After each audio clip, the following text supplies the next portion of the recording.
कुन्तीप्रियपुत्राय पूर्वा सन्ध्या प्रवर्तते। उत्तिष्ठ गजराज्यास्य कर्तव्यं लोकपालनम्। उत्तिष्ठोत्तिष्ठ विघ्नेश उत्तिष्ठ गणनायक। उत्तिष्ठ गिरिजापुत्रा जगतां मङ्गलं कुरु। श्रीकाणिपाकवरसिद्धिविनायकत्वं प्रीत्याद्य जागृहि कुरु प्रियमङ्गलानि। त्रैलोक्यरक्षणकराणि महोज्ज्वलानि। श्रीमद्विनायक विभो तव सुप्रभातम्। श्रीमद्विहारपुरवास शिवात्मजात कूपोद्भवाद्भुतविलास स्वयंभुमूर्ते। श्रीदेव शङ्खलिखिताश्रितपादपद्म। श्रीमद्विनायक विभो तव सुप्रभातम्। श्रीनारिकेळवनशोभितपुष्टिगात्र क्षीराभिषिक्त शुभविग्रह तत्त्वमूर्ते। दिव्याङ्गमूषिकसुवाहनमोदरूप श्रीमद्विनायक विभो तव सुप्रभातम्। श्रीकाणिपाकवरभूतलवासतुष्ट हे आदिपूज्य अरुणारुणभानुतेज। प्राचीदिशाम्बरमिदं रविकान्तिनिष्ठं श्रीमद्विनायक विभो तव सुप्रभातम्। श्रीबाहुदा शुभतरङ्गसुबाहुदत्त सुस्निग्धशीतलकणानपि सङ्गृहीत्य प्रभातवायुरिहयास्यति सेवनाय श्रीमद्विनायक विभो तव सुप्रभातम्। गौरीकराम्बुजसुलालितदिव्यवक्त्र श्रीकण्ठमानसमुदाकरमोदरूप कैलासशैलशिखरस्थितबालभानो श्रीमद्गणेश्वर विभो तव सुप्रभातम्। दूर्वाङ्कुराणि जलजानि सुपुष्पकाणि बिल्वानि पूजनविधौ च सुसज्जितानि। नित्यार्चनोत्सुकमदोत्कटवारणास्य श्रीमद्गणेश्वर विभो तव सुप्रभातम्। हृत्कूपमध्य समुपस्थितचित्स्वरूप कूटस्थतत्त्वमिदमेव हि बोधनेन त्वामत्र भासि विदधासि समस्तशोभान् श्रीमद्गणेश्वर विभो तव सुप्रभातम्। श्रीमुद्गलाख्यमुनिसन्नुत सच्चरित्र वासिष्ठकृत्समदमुख्य ऋषीश्वरीज्या वेदोक्तदेवगणमन्त्रगणादिनाथ श्रीमद्गणेश्वर विभो तव सुप्रभातम्। ऋग्वेदकीर्तितगणाधिपज्येष्ठराज त्वं ब्रह्मणस्पतिरिति प्रकटीकृतोऽसि। आधर्वशीर्षमनुमन्त्रितदिव्यमूर्ते श्रीमद्गणेश्वर विभो तव सुप्रभातम्। ब्रह्मादिदेव परिकीर्तितवेदपाठाः त्वच्छूर्पकर्णकुहरौ प्रविशन्ति देवाः। श्रुत्याधुनैव परिपालय धर्मसङ्घान् श्रीवल्लभेश भगवन् तव सुप्रभातम्। हेरम्बलम्ब जठराद्भुत दिव्यगात्र प्रारम्भपूजनमिदं दयया गृहीत्वा सर्वाशुभानि परिणाशय सर्वपुत्र श्रीवल्लभेश भगवन् तव सुप्रभातम्। भानुदयेन न हि दृश्यति चन्द्रबिम्बं त्वत्फालदेश शशिरेव विभाति नित्यं। सत्यस्वरूप निगमागमसन्नुताङ्घ्रे श्रीवल्लभेश भगवन् तव सुप्रभातम्। कालाग्निरुद्रसुतकालनियामकत्वं कालानुकूलफलदोऽसि कलामयोऽसि। कल्याणकारक कलाधरशेखरोऽसि श्रीवल्लभेश भगवन् तव सुप्रभातम्। उग्रस्वरूप रिपुनाशक उग्रपुत्र सौम्योऽसि सोमविनुतोऽसि प्रशान्तरूप। सर्वेश सर्वफलकारक सर्वमूर्ते श्रीवल्लभेश भगवन् तव सुप्रभातम्। दारिद्र्यदुःखभयभञ्जन दक्ष स्वामिन् तारुण्यविग्रहधनादिफलप्रदायिन् लावण्यमञ्जुलकलान्वितरञ्जितास्य हे विघ्ननाथ भगवन् तव सुप्रभातम्। गम्भीजतुष्टगणराजगकार गान्धर्वगानपरिवर्तितनादमूर्ते गाङ्गेयगण्यगणिताधिककलास्वरूप श्रीमद्विनायक विभो तव सुप्रभातम्। मूलादिचक्रनिलयोच्युतयोगमूर्ते त्वामादिदेवमनुचिन्त्य तरन्ति भक्ताः रागादिदोषपरिहारकवेदवेद्या हे विघ्ननाथ भगवन् तव सुप्रभातम्। लक्ष्म्यादिशक्तियुतशक्ति गणेश्वरोऽसि, दिव्याक्षरोऽसि शुभमन्त्रविराजितोऽसि, तन्त्रादिभिर्नुतनतेष्टतवल्लभेश हे विघ्ननाथ भगवन् तव सुप्रभातम्। नागोपवीतधरनाथ विनोदचित्त, नागास्य नाशित महाघनतानुरक्त, आनन्दतुन्दिलतनो बहिरान्तरस्थ हे विघ्ननाथ भगवन् तव सुप्रभातम्। भद्रे भवक्त्र नवभद्रद भद्रतेज, रुद्रप्रियात्मज मदद्रव शक्तियुक्त, आद्रीशजा मधुरवत्सलता निधान हे विघ्ननाथ भगवन् तव सुप्रभातम्। सर्वार्थसिद्धिफलदायक बुद्धिदायिन्, विघ्नाद्रिवज्रपरिपूज्य चतुर्थी काले, भद्रं पदं दिशसि भक्तगणार्थितोऽसि हे विघ्ननाथ भगवन् तव सुप्रभातम्। बालादिभव्य बहुरूपधरोऽसि देव, चिन्तामणिस्त्वमसि सर्वफलप्रदोऽसि, त्वन्नाम दिव्यमणिरस्ति जगद्धिताय हे विघ्ननाथ भगवन् तव सुप्रभातम्।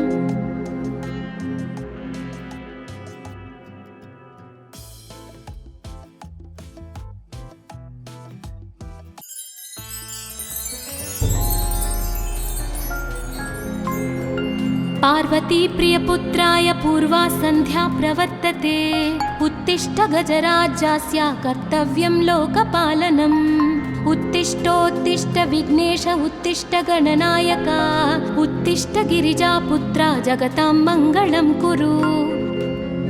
श्रीकाणिपाकवरसिद्धिविनायकत्वं प्रीत्याद्य जागृहि कुरु प्रियमङ्गलानि, त्रैलोक्यरक्षणकराणि महोज्ज्वलानि श्रीमद्विनायक विभो तव सुप्रभातम्। श्रीमद्विहारपुरवास शिवात्मजाता, कूपोद्भवाद्भुतविलास स्वयंभुमूर्ते, श्रीदेव शङ्खलिखिताश्रितपादपद्मा श्रीमद्विनायक विभो तव सुप्रभातम्। श्रीनारिकेळवनशोभितपुष्टिगात्र, क्षीराभिषिक्त शुभविग्रह तत्त्वमूर्ते, दिव्याङ्गमूषिकसुवाहनमोदरूपा श्रीमद्विनायक विभो तव सुप्रभातम्। श्रीकाणिपाकवरभूतलवासतुष्ट हे आदिपूज्य अरुणारुणभानुतेज, प्राचीदिशाम्बरमिदं रविकान्तिनिष्ठं श्रीमद्विनायक विभो तव सुप्रभातम्। श्रीबाहुदा शुभतरङ्गसुबाहुदत्त, सुस्निग्धशीतलकणानपि सङ्गृहीत्य, प्राभातवायुरिह यास्यति सेवनाय श्रीमद्विनायक विभो तव सुप्रभातम्। गौरीकराम्बुजसुलालित दिव्यवक्त्र, श्रीकण्ठमानसमुदाकरमोदरूप, कैलासशैलशिखरस्थित बालभानो श्रीमद्गणेश्वर विभो तव सुप्रभातम्। दूर्वाङ्कुराणि जलजानि सुपुष्पकाणि, बिल्वानि पूजनविधौ च सुसज्जितानि, नित्यार्चनोत्सुकमदोत्कटवारणास्य श्रीमद्गणेश्वर विभो तव सुप्रभातम्। हृत्कूपमध्य समुपस्थितचित्स्वरूप, कूटस्थतत्त्वमिदमेव हि बोधनेन, त्वामत्र भासि विदधासि समस्तशोभान् श्रीमद्गणेश्वर विभो तव सुप्रभातम्। श्रीमुद्गलाख्यमुनिसन्नुत सच्चरित्र, वासिष्ठकृत्समदमुख्य ऋषीश्वरीट्या, वेदोक्तदेवगणमन्त्रगणादिनाथ श्रीमद्गणेश्वर विभो तव सुप्रभातम्। ऋग्वेदकीर्तितगणाधिपज्येष्ठराज, त्वं ब्रह्मणस्पतिरिति प्रकटीकृतोऽसि, आधर्वशीर्षमनुमन्त्रित दिव्यमूर्ते श्रीमद्गणेश्वर विभो तव सुप्रभातम्। ब्रह्मादिदेव परिकीर्तितवेदपाठाः त्वच्छूर्पकर्णकुहरौ प्रविशन्ति देवाः श्रुत्याधुनैव परिपालय धर्मसङ्घान् श्रीवल्लभेश भगवन् तव सुप्रभातम्। हेरम्बलम्ब जठराद्भुत दिव्यगात्रा प्रारम्भपूजनमिदं दयया गृहीत्वा सर्वाशुभानि परिणाशय सर्वपुत्रा श्रीवल्लभेश भगवन् तव सुप्रभातम्। भानुदयेन न हि दृश्यति चन्द्रबिम्बं त्वत्फालदेश शशिरेव विभाति नित्यं सत्यस्वरूप निगमागमसन्नुताङ्घ्रे श्रीवल्लभेश भगवन् तव सुप्रभातम्। कालाग्निरुद्रसुतकालनियामकत्वं कालानुकूलफलदोऽसि कलामयोऽसि कल्याणकारक कलाधरशेखरोऽसि श्रीवल्लभेश भगवन् तव सुप्रभातम्। उग्रस्वरूप रिपुनाशक उग्रपुत्र सौम्योऽसि सोमविनुतोऽसि प्रशान्तरूप सर्वेश सर्वफलकारक सर्वमूर्ते श्रीवल्लभेश भगवन् तव सुप्रभातम्। दारिद्र्यदुःखभयभञ्जन दक्ष स्वामिन् तारुण्यविग्रहधनादिफलप्रदायिन् लावण्यमञ्जुलकलान्वितरञ्जितास्य हे विघ्ननाथ भगवन् तव सुप्रभातम्। गम्भीजतुष्टगणराजगकार पूज्य गान्धर्वगानपरिवर्तितनादमूर्ते गाङ्गेयगण्यगणिताधिककलास्वरूप श्रीमद्विनायक विभो तव सुप्रभातम्। मूलादिचक्रनिलयोच्युतयोगमूर्ते त्वामादिदेवमनुचिन्त्य तरन्ति भक्ताः रागादिदोषपरिहारक वेदवेद्या हे विघ्ननाथ भगवन् तव सुप्रभातम्। लक्ष्म्यादिशक्तियुतशक्ति गणेश्वरोऽसि दिव्याक्षरोऽसि शुभमन्त्रविराजितोऽसि तन्त्रादिभिर्नुतनतेष्टतवल्लभेश हे विघ्ननाथ भगवन् तव सुप्रभातम्। नागोपवीतधरनाथ विनोदचित्त नागास्य नाशित महाघनतानुरक्त आनन्दतुन्दिलतनो बहिरान्तरस्थ हे विघ्ननाथ भगवन् तव सुप्रभातम्। भद्रे भवक्त्र नवभद्रद भद्रतेज रुद्रप्रियात्मज मदद्रव शक्तियुक्त आद्रीशजा मधुरवत्सलता निधान हे विघ्ननाथ भगवन् तव सुप्रभातम्।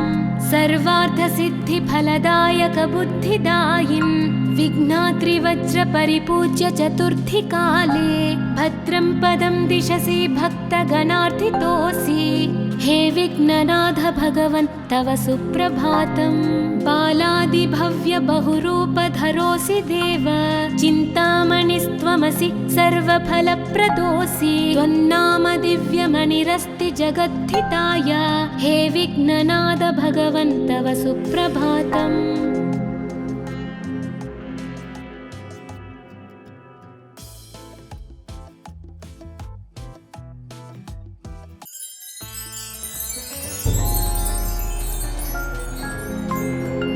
पार्वती प्रियपुत्राय पूर्वा सन्ध्या प्रवर्तते उत्तिष्ठ गजराज्यस्य कर्तव्यं लोकपालनम्। उत्तिष्ठोत्तिष्ठ विघ्नेश उत्तिष्ठ गणनायक उत्तिष्ठ गिरिजापुत्रा जगतां मङ्गलं कुरु। श्रीकाणिपाकवरसिद्धिविनायकत्वं प्रीत्याद्य जागृहि कुरु प्रियमङ्गलानि त्रैलोक्यरक्षणकराणि महोज्ज्वलानि श्रीमद्विनायक विभो तव सुप्रभातम्।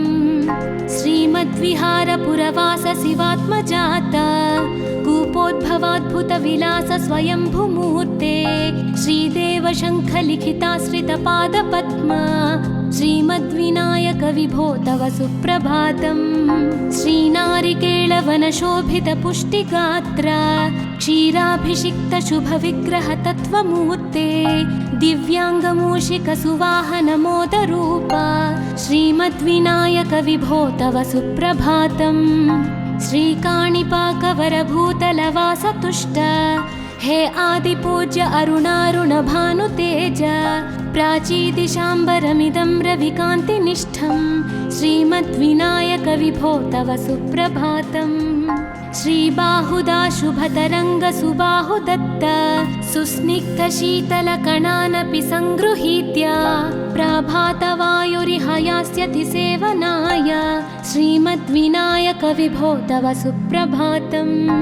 गौरीकराम्बुजसुलालित दिव्यवक्त्र श्रीकण्ठमानसमुदाकरमोदरूप कैलासशैलशिखरस्थित बालभानो श्रीमद्गणेश्वर विभो तव सुप्रभातम्। दूर्वाङ्कुराणि जलजानि सुपुष्पकाणि बिल्वानि पूजनविधौ च सुसज्जितानि नित्यार्चनोत्सुकमदोत्कटवारणास्य श्रीमद्गणेश्वर विभो तव सुप्रभातम्। हृत्कूपमध्य समुपस्थितचित्स्वरूप कूटस्थतत्त्वमिदमेव हि बोधनेन त्वामत्र भासि विदधासि समस्तशोभान् श्रीमद्गणेश्वर विभो तव सुप्रभातम्। श्रीमुद्गलाख्यमुनिसन्नुत सच्चरित्र वासिष्ठकृत्समदमुख्य ऋषीश्वरीड्या वेदोक्तदेवगणमन्त्रगणादिनाथ श्रीमद्गणेश्वर विभो तव सुप्रभातम्। ऋग्वेदकीर्तितगणाधिपज्येष्ठराज त्वं ब्रह्मणस्पतिरिति प्रकटीकृतोऽसि आधर्वशीर्षमनुमन्त्रित दिव्यमूर्ते श्रीमद्गणेश्वर विभो तव सुप्रभातम्। ब्रह्मादिदेव परिकीर्तित वेदपाठाः त्वच्छूर्पकर्णकुहरौ प्रविशन्ति देवाः श्रुत्याधुनैव परिपालय धर्मसङ्घान् श्रीवल्लभेश भगवन् तव सुप्रभातम्। हेरम्बलम्ब जठराद्भुत दिव्यगात्रा प्रारम्भपूजनमिदं दयया गृहीत्वा सर्वाशुभानि परिनाशय सर्वपुत्र श्रीवल्लभेश भगवन् तव सुप्रभातम्। भानुदयेन न हि दृश्यति चन्द्रबिम्बं त्वत्फालदेश शशिरेव विभाति नित्यं सत्यस्वरूप निगमागमसन्नुताङ्घ्रे श्रीवल्लभेश भगवन् तव सुप्रभातम्। कालाग्निरुद्रसुतकालनियामकत्वं कालानुकूलफलदोऽसि कलामयोऽसि कल्याणकारक कलाधर शेखरोऽसि श्रीवल्लभेश भगवन् तव सुप्रभातम्। उग्रस्वरूप रिपुनाशक उग्रपुत्र सौम्योऽसि सोमविनुतोऽसि प्रशान्तरूप सर्वेश सर्वफलकारक सर्वमूर्ते श्रीवल्लभेश भगवन् तव सुप्रभातम्। दारिद्र्य दुःख भयभञ्जन दक्ष स्वामिन् तारुण्य विग्रह धनादि फलप्रदायिन् लावण्य मंजुल कलान्वित रञ्जितास्य हे विघ्ननाथ भगवन् तव सुप्रभातम्। गम्भीर तुष्ट गणराज गकार पूज्य गान्धर्वगान परिवर्तित नादमूर्ते गाङ्गेय गण्य गणिताधिक कलास्वरूप श्रीमद्विनायक विभो तव सुप्रभातम्। मूलादिचक्र निलयोच्युत योगमूर्ते त्वामादिदेवमनुचिन्त्य तरन्ति भक्ताः रागादिदोष परिहारक वेदवेद्या हे विघ्ननाथ भगवन् तव सुप्रभातम्। लक्ष्म्यादिशक्तियुत शक्ति गणेश्वरोऽसि दिव्याक्षरोऽसि शुभमन्त्र विराजितोऽसि तन्त्रादिभिर्नुतन तेष्टत वल्लभेश हे विघ्ननाथ भगवन् तव सुप्रभातम्। नागोपवीत धरनाथ विनोद चित्त नागास्य नाशित महाघनतानुरक्त आनन्दतुन्दिल तनो बहिरान्तरस्थ हे विघ्ननाथ भगवन् तव सुप्रभातम्। भद्रे भवक्त्र नवभद्रद भद्रतेज रुद्रप्रियात्मज मदद्रव शक्तियुक्त आद्रीशजा मधुरवत्सलता निधान हे विघ्ननाथ भगवन् तव सुप्रभातम्। सर्वार्थसिद्धिफलदायक बुद्धिदायिन् विघ्नात्रिवज्र परिपूज्य चतुर्थी काले भद्रं पदं दिशसि भक्तगणार्थितोऽसि हे विघ्ननाथ भगवन् तव सुप्रभातम्। बालादिभव्य बहुरूपधरोऽसि देव, चिन्तामणिस्त्वमसि सर्वफलप्रदोऽसि। त्वन्नाम दिव्यमणिरस्ति जगद्धिताय, हे विघ्ननाथ भगवन् तव सुप्रभातम्।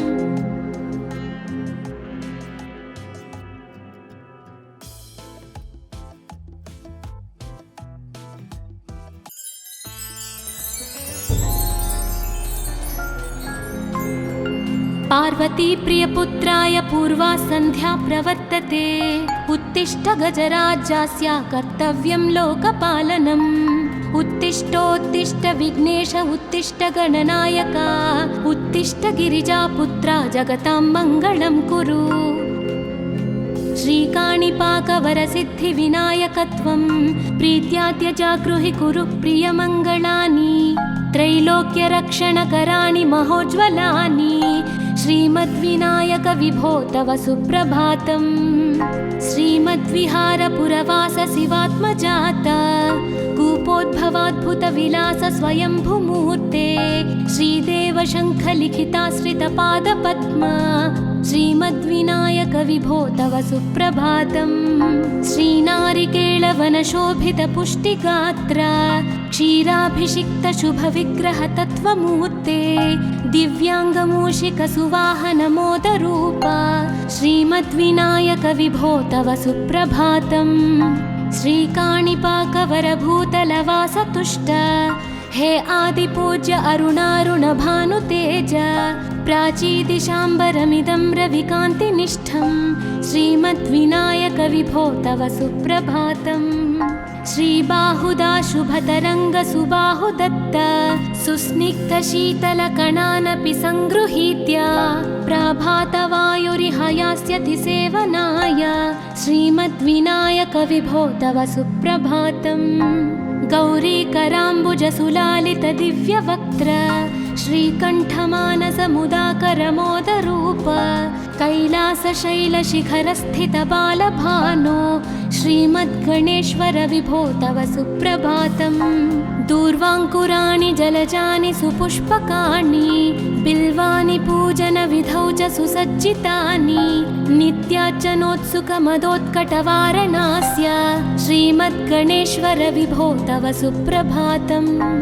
हृत्कूपमध्यसमुपस्थितचित्स्वरूप, कूटस्थतत्त्वमिदमेव हि बोधनेन। त्वामत्र भासि विदधासि समस्तशोभान्, श्रीमद्गणेश्वर विभो तव सुप्रभातम्। श्रीमुद्गलाख्यमुनिसन्नुतसच्चरित्र, वासिष्ठकृत्समदमुख्य ऋषीश्वरीत्या। वेदोक्तदेवगणमन्त्रगणादिनाथ, श्रीमद्गणेश्वर विभो तव सुप्रभातम्।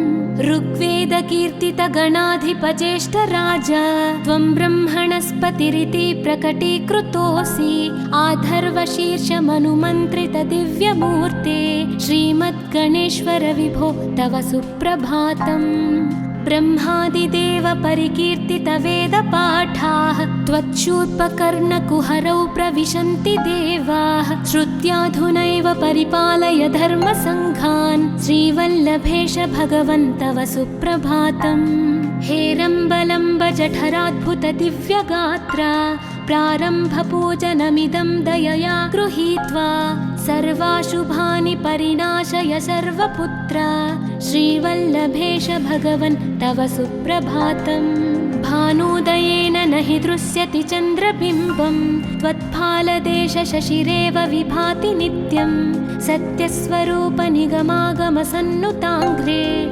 श्रीवल्लभेश भगवन् तव सुप्रभातम्। कालाग्निरुद्रसुतकालनियामकत्वं, कालानुकूलफलदोऽसि कलामयोऽसि। कल्याणकारक कलाधर शेखरोऽसि, श्रीवल्लभेश भगवन् तव सुप्रभातम्। उग्रस्वरूप रिपुनाशक उग्रपुत्र, सौम्योऽसि सोमविनुतोऽसि प्रशान्तरूप। सर्वेश सर्वफलकारक सर्वमूर्ते, श्रीवल्लभेश भगवन् तव सुप्रभातम्। दारिद्र्यदुःखभयभञ्जन दक्ष स्वामिन्, तारुण्य विग्रहधनादिफलप्रदायिन् लावण्यमञ्जुलकलान्वितरञ्जितास्य हे विघ्ननाथ भगवन् तव सुप्रभातम्। गम्भीजतुष्टगणराजगकार गान्धर्वगानपरिवर्तितनादमूर्ते गाङ्गेयगण्यगणिताधिककलास्वरूप श्रीमद्विनायक विभो तव सुप्रभातम्। मूलादिचक्रनिलयोच्युतयोगमूर्ते त्वामादिदेवमनुचिन्त्य तरन्ति भक्ताः रागादिदोषपरिहारकवेदवेद्या हे विघ्ननाथ भगवन् तव सुप्रभातम्। लक्ष्म्यादिशक्तियुतशक्तिगणेश्वरोऽसि दिव्याक्षरोऽसि शुभमन्त्रविराजितोऽसि तन्त्रादिभिर्नुतनतेष्टतवल्लभेश हे विघ्ननाथ भगवन् तव सुप्रभातम्। नागोपवीतधरनाथ विनोदचित्त नागास्य नाशित महाघनतानुरक्त आनन्दतुन्दिलतनो बहिरान्तरस्थ हे विघ्ननाथ भगवन् तव सुप्रभातम्। भद्रे भवक्त्र नवभद्रद भद्रतेज रुद्रप्रियात्मज मदद्रव शक्तियुक्त आद्रीशजा मधुरवत्सलता निधान हे विघ्ननाथ भगवन् तव सुप्रभातम्। सर्वार्थसिद्धिफलदायक बुद्धिदायिन् विघ्नात्रिवज्रपरिपूज्य चतुर्थीकाले भद्रं पदं दिशसि भक्तगणार्थितोऽसि हे विघ्ननाथ भगवन् तव सुप्रभातम्। बालादिभव्य बहुरूपधरोऽसि देव चिन्तामणिस्त्वमसि सर्वफलप्रदोऽसि त्वन्नाम दिव्यमणिरस्ति जगद्धिताय हे विघ्ननाथ भगवन् तव सुप्रभातम्।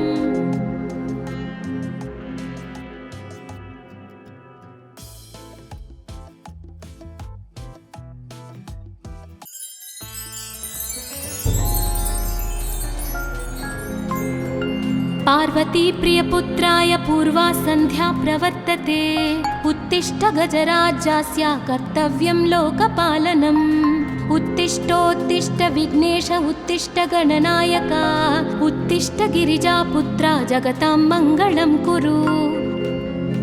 श्रीकाणिपाकवरसिद्धिविनायकत्वं प्रीत्यात्यजागृहि कुरु प्रियमङ्गलानि त्रैलोक्यरक्षणकराणि महोज्ज्वलानि श्रीमद्विनायक विभो तव सुप्रभातम्। श्रीमद्विहारपुरवास शिवात्मजात कूपोद्भवाद्भुतविलास स्वयंभुमूर्ते श्रीदेव शङ्खलिखिताश्रितपादपद्म श्रीमद्विनायक विभो तव सुप्रभातम्।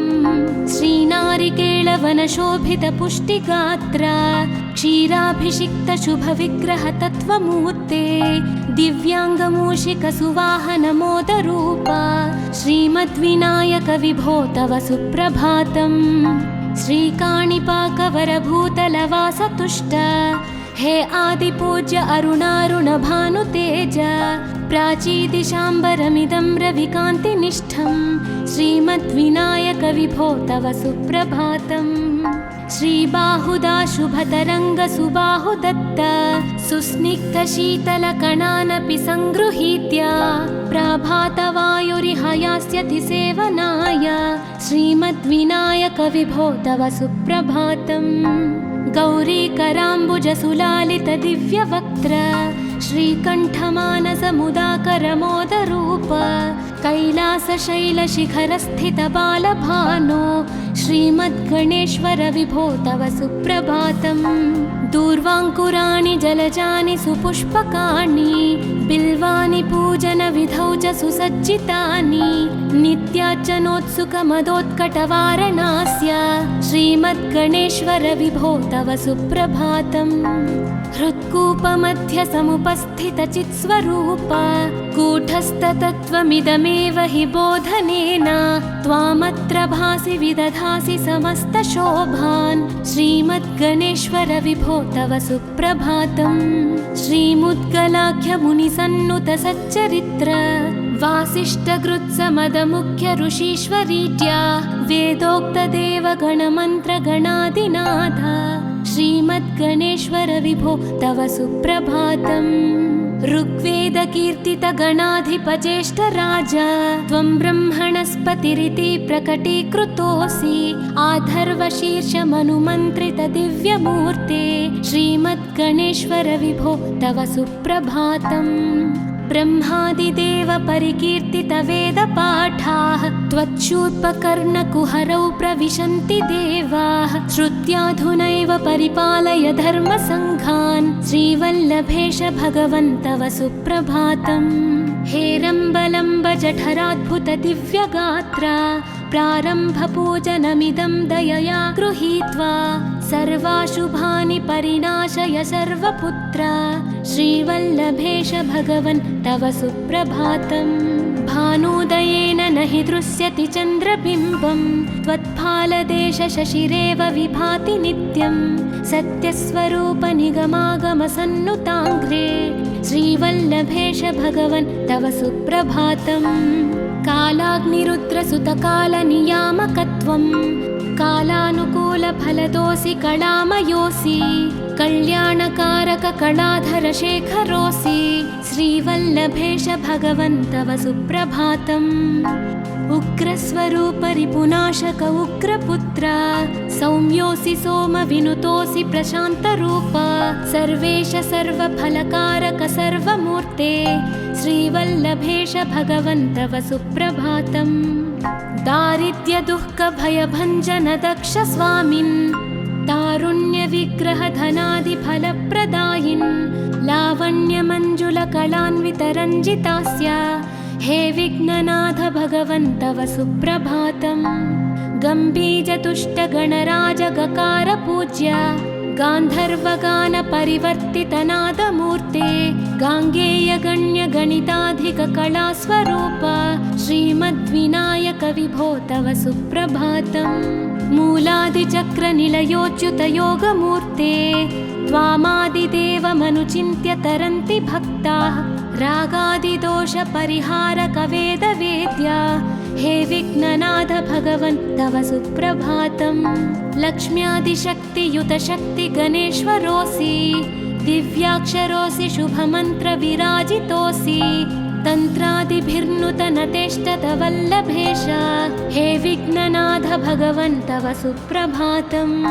नागोपवीतधरनाथ विनोदचित्त नागास्य नाशित महाघनतानुरक्त आनन्दतुन्दिलतनो बहिरान्तरस्थ हे विघ्ननाथ भगवन् तव सुप्रभातम्। भद्रे भवक्त्र नवभद्रद भद्रतेज रुद्रप्रियात्मज मदद्रव शक्तियुक्त आद्रीशजा मधुरवत्सलता निधान हे विघ्ननाथ भगवन् तव सुप्रभातम्। सर्वार्थसिद्धिफलदायक बुद्धिदायिन् विघ्नाद्रिवज्रपरिपूज्य चतुर्थीकाले भद्रं पदं दिशसि भक्तगणार्थितोऽसि हे विघ्ननाथ भगवन् तव सुप्रभातम्। बालादिभव्य बहुरूपधरोऽसि देव चिन्तामणिस्त्वमसि सर्वफलप्रदोऽसि। त्वन्नाम दिव्यमणिरस्ति जगद्धिताय हे विघ्ननाथ भगवन् तव सुप्रभातम्।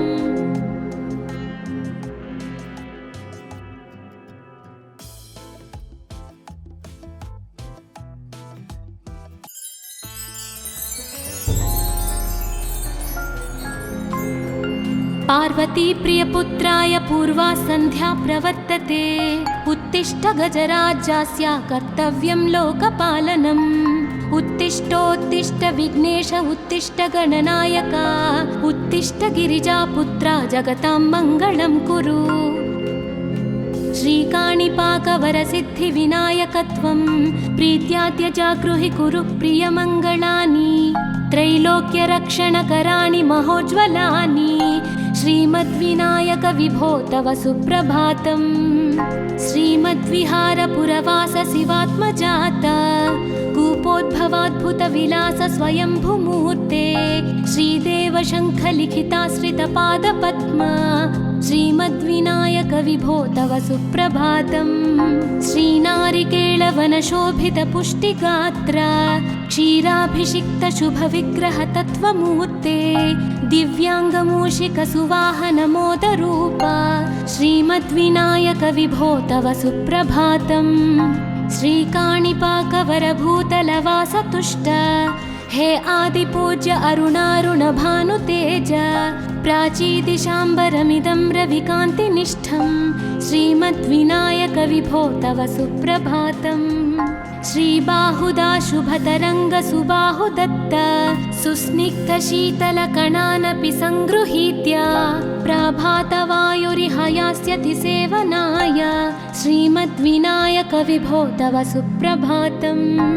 गौरीकराम्बुजसुलालितदिव्यवक्त्र श्रीकण्ठमानसमुदाकरमोदरूप कैलासशैलशिखरस्थितबालभानो श्रीमद्गणेश्वर विभो तव सुप्रभातम्। दूर्वाङ्कुराणि जलजानि सुपुष्पकाणि बिल्वानि पूजनविधौ च सुसज्जितानि नित्यार्चनोत्सुकमदोत्कटवारणास्य श्रीमद्गणेश्वर विभो तव सुप्रभातम्। हृत्कूपमध्यसमुपस्थितचित्स्वरूप कूटस्थतत्त्वमिदमेव हि बोधनेन त्वामत्र भासि विदधासि समस्तशोभान् श्रीमद्गणेश्वर विभो तव सुप्रभातम्। श्रीमुद्गलाख्यमुनिसन्नुतसच्चरित्र वासिष्ठकृत्समदमुख्य ऋषीश्वरीत्या वेदोक्तदेवगणमन्त्रगणादिनाथ श्रीमद्गणेश्वर विभो तव सुप्रभातम्। ऋग्वेदकीर्तितगणाधिपज्येष्ठराज त्वं ब्रह्मणस्पतिरिति प्रकटीकृतोऽसि आधर्वशीर्षमनुमन्त्रितदिव्यमूर्ते श्रीमद्गणेश्वर विभो तव सुप्रभातम्। ब्रह्मादिदेव परिकीर्तितवेदपाठाः त्वच्छूर्पकर्णकुहरौ प्रविशन्ति देवाः श्रुत्याधुनैव परिपालय धर्मसङ्घान् श्रीवल्लभेश भगवन् तव सुप्रभातम्। हेरम्बलम्ब जठराद्भुत दिव्यगात्र प्रारम्भपूजनमिदं दयया गृहीत्वा सर्वाशुभानि परिणाशय सर्वपुत्र श्रीवल्लभेश भगवन् तव सुप्रभातम्। भानुदयेन न हि दृश्यति चन्द्रबिम्बं त्वत्फालदेशशशिरेव विभाति नित्यं सत्यस्वरूप निगमागमसन्नुताङ्घ्रे श्रीवल्लभेश भगवन् तव सुप्रभातम्। कालाग्निरुद्रसुतकालनियामकत्वं कालानुकूलफलदोऽसि कलामयोऽसि कल्याणकारककलाधरशेखरोऽसि श्रीवल्लभेश भगवन् तव सुप्रभातम्। उग्रस्वरूपरिपुनाशक उग्रपुत्र सौम्योऽसि सोमविनुतोऽसि प्रशान्तरूप सर्वेश सर्वफलकारक सर्वमूर्ते श्रीवल्लभेश भगवन् तव सुप्रभातम्। दारिद्र्यदुःखभयभञ्जन दक्ष स्वामिन् तारुण्यविग्रहधनादिफलप्रदायिन् लावण्यमञ्जुलकलान्वितरञ्जितास्य हे विघ्ननाथ भगवन् तव सुप्रभातम्। गम्भीजतुष्टगणराजगकार पूज्य गान्धर्वगानपरिवर्तितनादमूर्ते गाङ्गेयगण्यगणिताधिककलास्वरूप श्रीमद्विनायक विभो तव सुप्रभातम्। मूलादिचक्रनिलयोच्युतयोगमूर्ते त्वामादिदेवमनुचिन्त्य तरन्ति भक्ताः रागादिदोषपरिहारकवेदवेद्या हे विघ्ननाथ भगवन् तव सुप्रभातम्। लक्ष्म्यादिशक्तियुतशक्तिगणेश्वरोऽसि दिव्याक्षरोऽसि शुभमन्त्रविराजितोऽसि तन्त्रादिभिर्नुतनतेष्टतवल्लभेश हे विघ्ननाथ भगवन् तव सुप्रभातम्। नागोपवीतधरनाथ विनोदचित्त नागास्य नाशितमहाघनतानुरक्त आनन्दतुन्दिलतनो बहिरान्तरस्थ हे विघ्ननाथ भगवन् तव सुप्रभातम्। भद्रे भवक्त्र नवभद्रद भद्रतेज रुद्रप्रियात्मज मदद्रव शक्तियुक्त आद्रीशजा मधुरवत्सलता निधान हे विघ्ननाथ भगवन् तव सुप्रभातम्। सर्वार्थसिद्धिफलदायकबुद्धिदायिन् विघ्नाद्रिवज्रपरिपूज्य चतुर्थीकाले भद्रं पदं दिशसि भक्तगणार्थितोऽसि। हे विघ्ननाथ भगवन् तव सुप्रभातम्। बालादिभव्य बहुरूपधरोऽसि देव, चिन्तामणिस्त्वमसि सर्वफलप्रदोऽसि। त्वन्नाम दिव्यमणिरस्ति जगद्धिताय, हे विघ्ननाथ भगवन् तव सुप्रभातम्।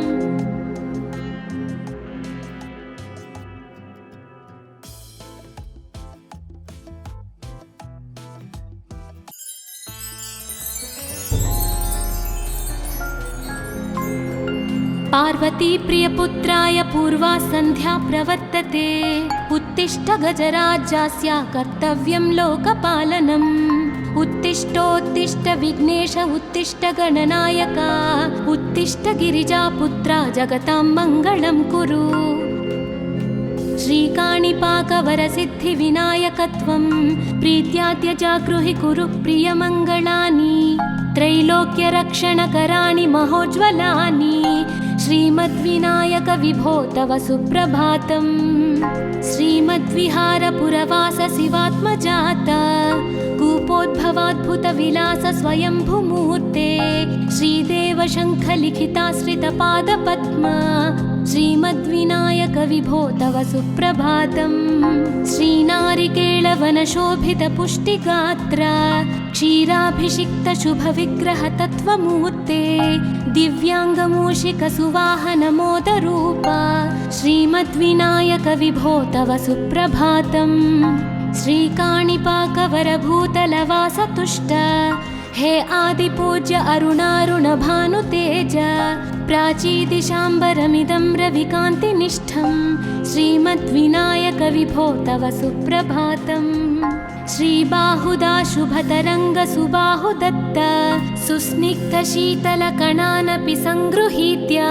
प्रभातवायुरिह यास्यति सेवनाय, श्रीमद्विनायक विभो तव सुप्रभातम्। गौरीकराम्बुजसुलालितदिव्यवक्त्र, श्रीकण्ठमानसमुदाकरमोदरूप।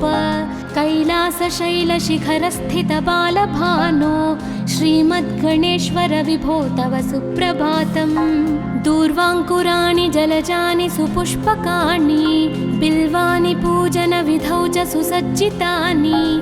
नित्यार्चनोत्सुकमदोत्कटवारणास्य, श्रीमद्गणेश्वर विभो तव सुप्रभातम्। हृत्कूपमध्यसमुपस्थितचित्स्वरूप, कूटस्थतत्त्वमिदमेव हि बोधनेन।